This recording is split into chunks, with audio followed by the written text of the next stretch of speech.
Bonjour à tous, merci de nous rejoindre pour ce face-à-face consacré au Sahara occidental, ce territoire désertique de 266 000 km² au nord-ouest de l'Afrique. Un territoire revendiqué par le Maroc et par le Front Polisario depuis 1976, après le départ des colonisateurs espagnols. Ce mouvement indépendantiste est soutenu financièrement et diplomatiquement par l'Algérie voisine. Et depuis le cessez-le-feu en 91, le Maroc contrôle et administre 80% du territoire contre 20% pour le Front Polisario. Alors, enjeu global qui dénote la rivalité hégémonique de l'Algérie et du Maroc dans cette région. Le dossier saharien bloque toujours la construction de l'Union du Maghreb arabe. L'ONU tente d'ailleurs d'organiser un référendum d'autodétermination. Et dernier épisode, hier, près de New York, le Maroc et le Front Polisario ont achevé un 4e cycle de pourparlers sur l'avenir du Sahara occidental. Aucun résultat définitif, mais les deux parties ont tout de même accepté de se rencontrer à nouveau, selon l'ONU. Quel espoir pour ce conflit vieux de 30 ans? C'est la question que nous allons poser à nos deux invités, bons connaisseurs de cette région. Sadek Haji, bonjour. Bonjour. Journaliste indépendant marocain, auteur de Voyage dans la France musulmane chez Plomb. Vous êtes aujourd'hui en face de Jean Lamort, bonjour. Écrivain, spécialiste du Sahara occidental, auteur d'un livre et d'un documentaire Construction de l'oubli à Manifesto. À tous deux, une première question évidemment. Est-ce que pour vous cette 4e session de négociation est concluante? On ne peut pas dire qu'il est concluant puisque la partie adverse, le Polisario, ne bouge pas. Le Maroc a proposé une initiative d'autonomie qui a été saluée par les grandes démocraties, par la France, par l'Espagne, par la majeure partie des pays de l'Union européenne, par le secrétaire général de l'ONU lui-même, qui la considère comme une bonne base pour des négociations. Le Front Polisario reste un petit peu fixé sur sa position de base, à savoir le référendum, que le Maroc ne peut en aucun cas accepter pour de multiples raisons que peut-être je développerai par la suite. Pour des raisons techniques, bien entendu, puisque cette région est connue par son nomadisme, et donc il y a beaucoup de Sahraouis marocains qui ont immigré vers le nord, d'autres qui ont immigré vers l'Algérie, d'autres vers la Mauritanie. Il y a aussi, c'est un problème de fond d'avoir un collège électoral clair. Il y a aussi un problème politique. Aucun pays au monde n'accepterait de faire un référendum sur sa souveraineté sur ces territoires. Politiquement, c'est quelque chose de très très difficile à accepter sur un plan politique. Néanmoins, l'avancée, c'est quand même qu'ils se rencontrent et qu'ils se parlent en direct. D'ailleurs, pendant longtemps, le Maroc parlait à l'Algérie, mais pas au Front Polisario, non? Écoutez, moi je ne suis pas du tout d'accord avec les propos de monsieur. D'abord, le projet d'autonomie a été présenté unilatéralement par le Maroc et ce n'est rien d'autre qu'une coquille vide qui entérine l'occupation illégale de cette zone. En ce qui concerne les autres pays qui seraient prêts ou pas... Vous dites que c'est pas pareil que l'autodétermination, ça n'a rien à voir. Ensuite, les pays qui sont prêts à voir un pays indépendant, il y en a de très nombreux. Le Front Polisario, la République arabe sahraouie démocratique, est cofondateur de l'Union africaine. Dans l'Union africaine, il y a une majorité de nations africaines qui ont reconnu la race, la République arabe sahraouie démocratique. Donc ça, ce n'est pas vrai. Et du coup, le Maroc est parti de l'Union africaine. Elle s'est retirée en signe de protestation. Il s'est retiré aussi de protestation parce que je suis d'accord avec monsieur qu'il y a des pays qui soutiennent, mais à savoir lesquels. Il y a Cuba, par exemple, d'accord. Bon, attendez, monsieur. Non, mais laissez-moi parler, s'il vous plaît. Non, je suis pas d'accord. Cuba, ils soutiennent le Polisario ou pas? Non, mais vous faites. Est-ce que je peux dire la vérité? Vous ne pouvez pas faire abstraction d'une majorité des pays africains. Le Maroc est africain. Les grandes démocraties. Alors, les nations africaines ne sont pas démocratiques dans ce cas-là? Si la France n'est pas un pays démocratique, dites-le. La France a des liens vénaux avec le Maroc. Vous le savez très bien. L'Espagne, majoritairement, les citoyens de l'Espagne soutiennent le peuple sahraoui. Et l'Union européenne, dans son immense majorité, c'est la plus grosse duperie. Non, mais c'est pas une duperie, c'est la réalité. C'est pas la réalité, monsieur. Vous avez un peuple... Le secrétaire général de l'ONU a considéré que l'initiative de l'autonomie que le Maroc a proposée est une base sérieuse et peut être considérée une plateforme sérieuse pour des négociations. Je vais vous dire, dans les négociations, justement dans cette 4e série de négociations, oui, le Maroc est venu dans un esprit de fermeture. Il est resté sur la position de proposer ce fameux projet d'autonomie. En revanche, le Front Polisario est venu pour discuter.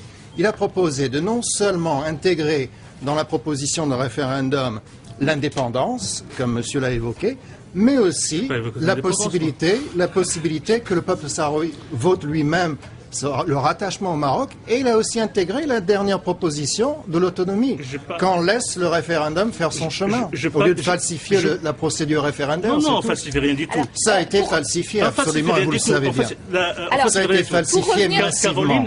Caroline,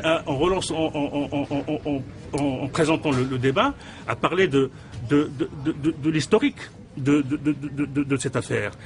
Il faut reconnaître que c'est le seul résidu de la guerre froide. C'est le seul conflit résidu de la guerre froide. Rappelez-vous très bien, rappelez-vous très bien, c'est en 76 que ça date, et l'écrasante majorité des pays qui soutenaient le Polisario, en fait, ils étaient tous sous le joug de l'Union soviétique. Vous ne pouvez pas dire le contraire. Vous-même, monsieur, vous ne pouvez pas falsifier l'histoire. C'est le problème du Maroc, et vous-même, vous êtes resté dans un cadre de guerre froide. Le soutien principal du Polisario, écoutez, si vous me citez un pays, si vous me citez un pays démocratique, vous vivez dans le passé. Si vous me citez un pays démocratique qui a apporté son soutien franc au Polisario, vous êtes l'illustration de la construction de l'oubli.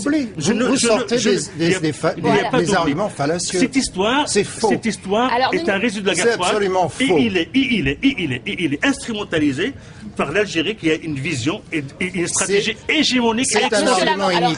Vous ne pouvez faire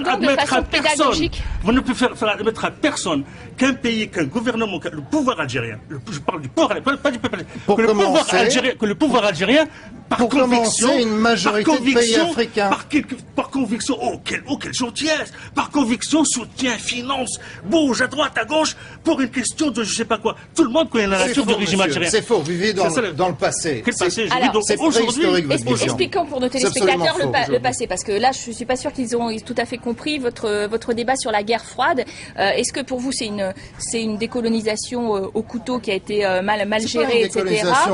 Et puis, c'est un problème de conflit de guerre froide qui s'est transformé en problème régional très important, il faut le dire. Écoutez, la guerre froide, elle est finie. En revanche, ce qu'il y a eu, c'est une invasion extrêmement opportuniste de la part de la monarchie marocaine. S'appelle la Marche verte. C'était la plus grosse duperie de l'histoire du monde moderne, où 350 000 Marocains, citoyens, civils, ont envahi pacifiquement cette zone qui était déjà en processus de libération. Il faut savoir que l'ONU a stipulé en 65, avec la résolution 1415 devant le Conseil de l'Assemblée générale, que ce pays, ce peuple était en droit à un processus d'autodétermination. Il était considéré comme colonisé. Sur ce fait, lors de la mort de Franco, quand l'Espagne s'est retirée, l'Espagne avait déjà dit que le peuple sahraoui allait hériter. Monsieur parle de nomades. C'est une thèse récurrente. On parle de gens sans terre. C'est absolument faux. Combien, on a du mal d'ailleurs à évaluer qui habite cette région. Quel est son intérêt? Peut-être il y a un intérêt économique aussi de cette région. Bien sûr, il y a des intérêts économiques, mais majeurs. Quelle population et quels intérêts économiques? Alors, dans les territoires illégalement occupés par la monarchie marocaine, colonisés, où il se passe aujourd'hui, alors que nous parlons, des infractions aux droits de l'homme, mais inacceptables, des tortures, des arrestations arbitraires. On parle du Tibet. Laissez-moi dire une chose, s'il vous plaît. Vous ne trouvez pas au Maroc, de l'extrême droite à l'extrême gauche actuellement, quelqu'un qui est contre, qui est opposé à l'initiative marocaine, parce que vous parlez de la monarchie. Les Marocains, y compris ceux qui étaient, y compris ceux qui ont pris ceux qui ont soutenu le Polisario par affinité idéologique, puisque le Polisario, c'est pas un mouvement de libération, comme vous le répétez. C'est un mouvement qui était, vous avez lu toute la littérature politique du Polisario dans les années 70. C'était une littérature politique idéologique, qui reste toujours idéologique, qui était là, révolutionnaire, le peuple sahraoui, qui c'est un peuple rentrait dans un schéma démocratique. castriste tel que Zanzibar, etc. Vous vivez dans le passé, il n'y a rien de castriste. En revanche, le Maroc, c'est une tyrannie aujourd'hui. Ce n'est pas une tyrannie, le Maroc. Regardez ce qui se passe au Sahara. C'est une démocratie dans la région, vous le dites vous. C'est absurde. Vous le dites vous. C'est la réalité, mais laissez à l'opinion publique internationale juger le Maroc, qui le juge tous les jours. Non, ça, vous le dites. C'est pas vrai. Parce que vous êtes stalinien, voilà, c'est pour ça que vous le dites. C'est absurde ce que vous dites. Vous vivez dans les années 70. Vous dites la monarchie, mais les plus grandes démocraties ce n'est pas acceptable. les plus grandes démocraties au monde sont des monarchies, monsieur. Pour plus de compréhension compréhension pour nos téléspectateurs qui ont du mal à suivre quand tout le monde parle en même temps. Pour vous, est-ce que justement, on dit ça empoisonne la région? Est-ce que c'est une rivalité finalement de pouvoir entre Maroc et Algérie qui se joue là aussi et qui empêche l'évolution? Il n'y a pas de rivalité. La question, c'est entre le Front Polisario qui représente le peuple sahraoui et les autorités marocaines. L'Algérie n'a rien à voir dans le débat. D'ailleurs, Ban Ki-moon n'a pas invité l'Algérie aux discussions à Manhasset. C'est clair et net. Le Front Polisario a autorité de corps diplomatique aujourd'hui, représente le peuple sahraoui. Si à une époque, il y a eu des affinités avec des pays marxistes, ça c'est une chose. Il y a d'autres pays aussi. Mais on peut pas balayer d'un revers de main la majorité des nations africaines qui elles-mêmes sont issues de luttes après récentes pour leur indépendance en disant que ce sont des dictatures. Je reviens dessus. Les agissements de la monarchie marocaine au Sahara occidental aujourd'hui sont inacceptables. C'est de l'ordre de la tyrannie. Marocain avec sa monarchie. Je ne suis pas du tout d'accord. C'est pas une affaire locale, monsieur. C'est un des conflits qui doit être résolu. Trouvez-moi un Marocain. Je vous dis, vous dites la monarchie. Les Marocains ne savent pas. Ils sont mal informés. Ils ne savent pas ce qui se passe au Sahara occidental. Je suis désolé. Si vous voulez bien, je reviens à la question. À qui vous pouvez expliquer, sincèrement, regardez les yeux dans les yeux, à qui vous pouvez expliquer que des dizaines de milliers de personnes puissent bloquer toute une région des millions, l'avenir de millions de personnes du Maghreb? À qui vous pouvez l'expliquer? Alors que la France, l'Espagne... Qui bloque? C'est le Polisario qui bloque. Non, je ne suis pas d'accord. Le Polisario ne bloque pas. Le Polisario cherche une solution. Vous n'avez pas suivi les discussions à Manhasset. Vous pouvez expliquer sincèrement que des dizaines... C'est un tissu de mensonges. Que des gens qui ne dépassent pas... C'est un tissu de mensonges, monsieur. Vous contredisez l'ONU. Dans la démographie... Vous contredisez les Nations Unies. Dans la démographie ne dépasse pas la population du 15e arrondissement de Paris, bloque l'avenir de toute une région de dizaines de millions de personnes. Pour vous, on ne doit pas considérer les droits d'un petit peuple. Je veux dire par là qu'il y a une puissance derrière qui s'appelle l'Algérie et qui veut jouer un rôle... La puissance derrière, c'est l'affinité. Non, non, je suis pas d'accord. Le gouvernement français est tenu par la monarchie marocaine presque comme un chien en laisse.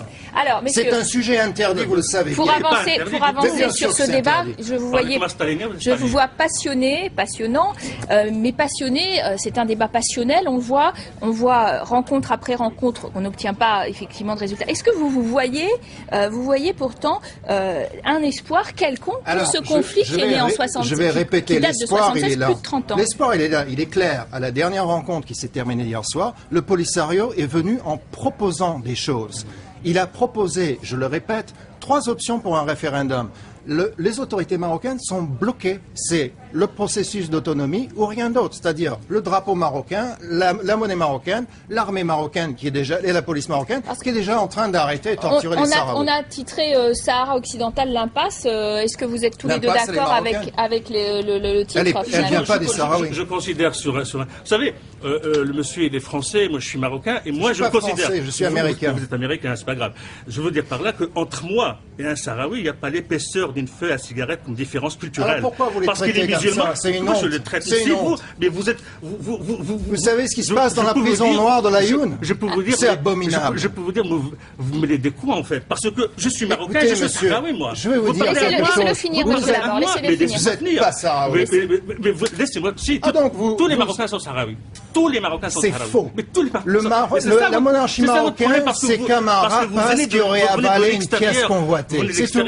Mais vous parlez comme un stalinien, c'est un stalinien, il n'y a pas de mystère. Ça me dérange pas parce que... Vos arguments sont iniques. Parce que vos affinités avec les dirigeants de Polisario sont idéologiques, et le Front Polisario reste le dernier résidu de stalinisme sur la planète. Messieurs, je crois que vous venez de nous démontrer que c'était quasi inextricable. En tout cas, chacun campe sur ses positions. On va tout de même regarder ce qui se passe à la 5e rencontre. L'ONU ne désespère pas de trouver un accord sur ce délicat sujet du Sahara occidental et sur le sujet effectivement de réconciliation entre le Maroc et l'Algérie. Il n'aura pas lieu sur ce plateau malheureusement. Merci à vous d'avoir participé. Merci à vous d'avoir participé à ce débat. On est obligé d'en finir de cette façon. Merci à vous de l'avoir suivi. Vous comprendrez qu'il se poursuit entre nos invités, tous deux passionnés. Merci messieurs, à très bientôt pour un nouveau face à face.